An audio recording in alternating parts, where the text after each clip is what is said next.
All right, we are on to the 13, 14, and 15. These will be the 22 litter gilts. Be the first 3 of 5 of those, and these 3 gilts underline counts all good, and the other 2 we're going to offer a little bit short. So I think tremendous litter.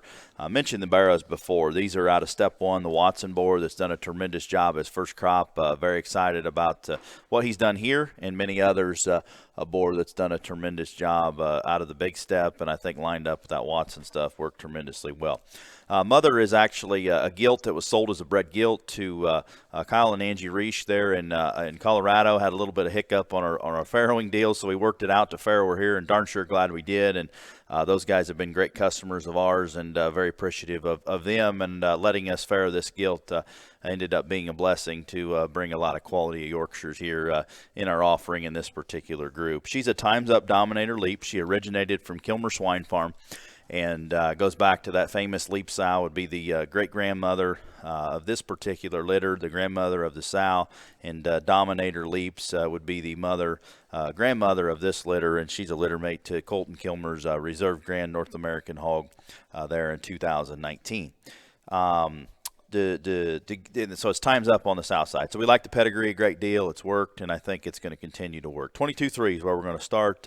22-3 is one that's caught our eye a great deal from the first time we dropped her out in terms of her presence from the side profile, but look and design and still have that much substance and bone work is hard to do. And I think the Yorkshire females that look like that are the ones that surface at the end because her head and neck tie in good. She's got great shape. She's got a great hip and hind leg in terms of one that's not the quick, bunchy, sawed off one, but one that's got a great future, but still you're not going to have to wait on her because she's tall and skinny, because that's not the case. Feet and legs are on point. She's square. She's good looking. She's flexible. Hip and hind leg, bone and structure.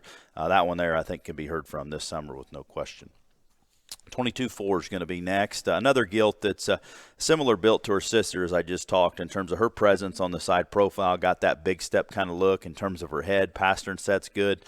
Gilt very heavy structured like all of her litter mates, and still immature in her build, but got a massively big hip and hind leg in terms of her squareness to her hip, and still a big hind leg working in her. She's going to have a little more hair and density than most of them out there, but still a future in this particular gilt to go to the big ring, to be a gilt that's got the look from the side, but still going to have the shape, muscle, and density. I think that gilt can be fed into an absolute monster come July and August, and I think one that still offers the presence you like to see with the density you like to see at the same time.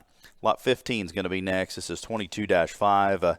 This skill here is one that's probably a little bit off today and maybe not wanting to show herself, but we've liked this gilt in terms of her density that she's got, and probably offers as much moderation in this particular litter, but not too small in her type and kind. She's got a big forearm working in her, a gilt that offers some shape and muscle and still the look you like to see. She's got a big hind leg, and, you know, as I said, she's off today, not acting 100%, but a gilt that you do have to appreciate in terms of her density and stoutness that she's got. But 3 very good gilts out of a very good litter.